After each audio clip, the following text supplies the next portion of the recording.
It must have left pretty quickly because it caught it sitting there motionless. As you'll see, it does not move, and the camera's lock is sitting steadily on the ground. So that's what makes it so interesting to me.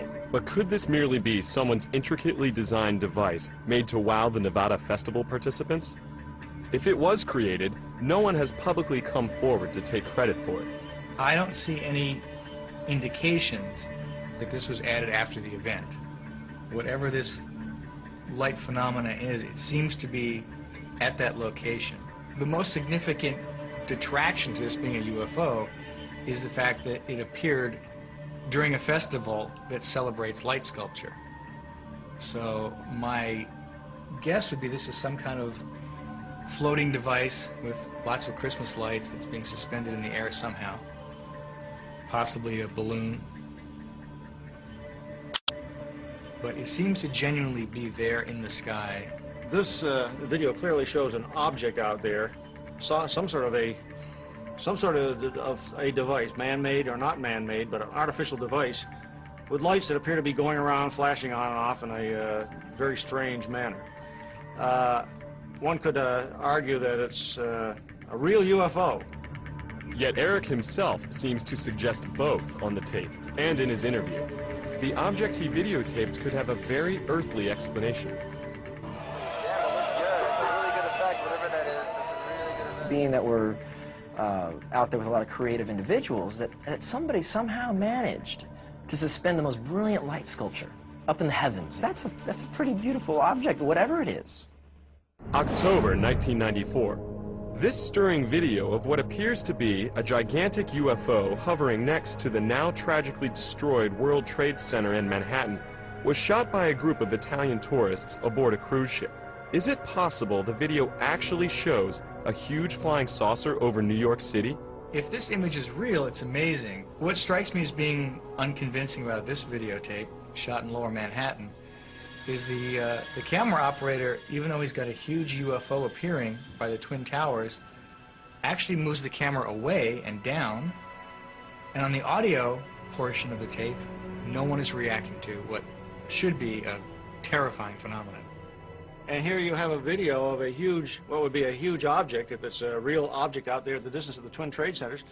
So you would expect that the people who got that video would have done something with it. They would have told the UFO groups. Instead, this video just sort of remained underground, has been rediscovered right here on this show.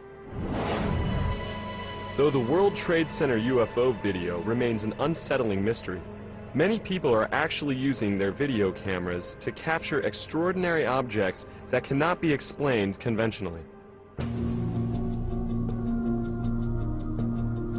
Some people are proudly calling themselves UFO video hunters. Chris Miller is one of them. I guess it started with my grandfather. He died in 1980 and left me all of his material and on Eric von Daniken. And Eric von Daniken's whole idea was that we were visited once before. And it was my idea that I want to try to go out and try to get proof for this. It started basically 5 years ago in Michigan, while we were living in Michigan, and I caught one object on video and I brought it to the airport, and no one knew what it was there, and that's how the ball started rolling. On May 2nd, 1998, we were outside, my son and I were outside playing in the dirt, and I looked up and I saw, and it was kind of cloudy that day, and I saw something sitting up in the clouds. So I ran real quick, my camcorder was ready to go, I came back and I zoomed right up to it. For about 15 minutes I had this on video, but for the first 5 minutes, all of a sudden it disappeared. It went from one part of the sky at least 20-30 miles in a split second. I zip the camera over and I catch it again. And it was just absolutely fantastic because the object is huge. It's definitely over 100 feet in diameter. I set the zoom on infinity basically and zoomed into the maximum, and it looks, it's hard to say what it looks like, but it looks like a flying saucer. Miller was able to capture this amazing daylight UFO cluster and 2 orbs on video as well. When I was taping the cluster, my heart was racing. You can even hear me breathing hard. After I realized what I captured on tape, it felt great. For the past 3 years, I've been told so many things, I'm not really sure what to believe anymore. Naval Intelligence studied my footage for 4 months, and their only comment was they have no idea what the objects are. I have no idea what I'm catching on video. If these objects are ours, military, secret projects, we're at least 1,000 years beyond our present technology that they let us know about. I personally think it's a desensitization process that our public is going through by seeing these things. Try to have your camcorder handy and ready at all times, so when you do see something, you'll catch something amazing on video, and then we all can come together and go to Congress with this, and then the public hearings could start, and the Americans could learn the truth once and for all. And Miller is not alone in his desire to capture UFO evidence for public scrutiny. Tom Saborin, another UFO hunter, began videotaping UFOs after seeing extraordinary footage taken over Gulf Breeze, Florida in the early 1990s. It's breathtaking. When I first seen the videos in Gulf Breeze, it made me go out and get a camera.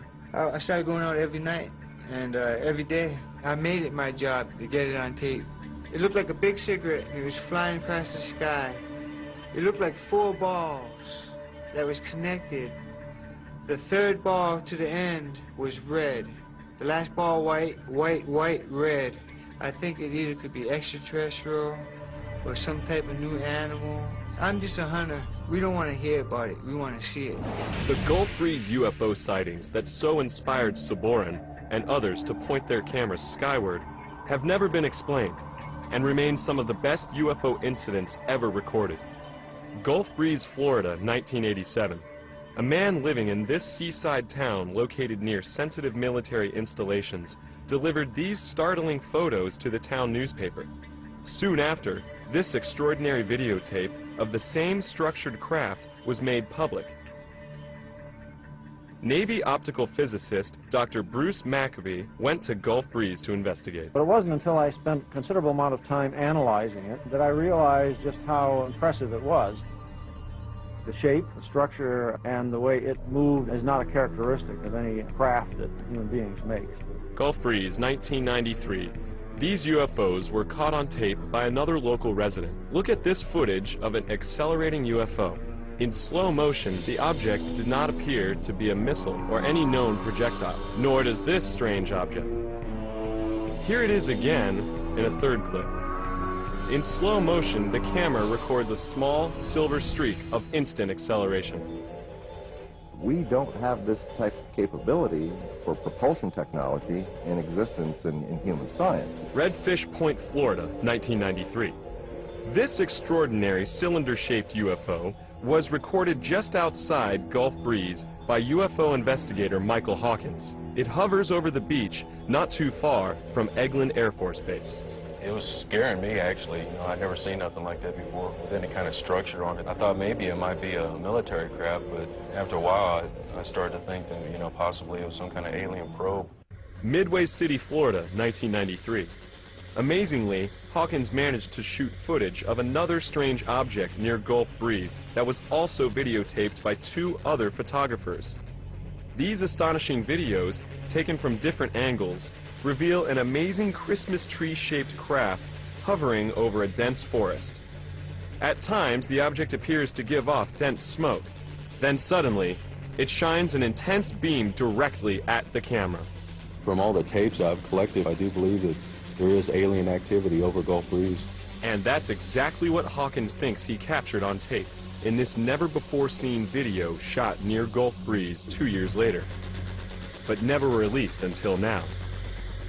This craft has stunning similarities to what was seen in local newspapers and on tape at the very start of the Gulf Breeze UFO wave. Oh man, there it is. I got it now. After spotting the illuminated craft near Redfish Point with a few other investigators, Hawkins drives his car as far as he can before being blocked by trees. I can't drive, man, and get to zoom in here at the same time. Get out, man. Get out. Braving mosquitoes and thorny vines to get closer, Hawkins does everything he can to keep the porthole-encircled UFO in frame. His running description is breathtaking. I got it now. Whoa. That's it, man. That's it. That's it. Man, did you see it blink off? Oh, killer, man. We got it, man. That thing's for real. Just finds it. Crap. There it is. Come on, focus. Focus, focus. Check that out. Check that out.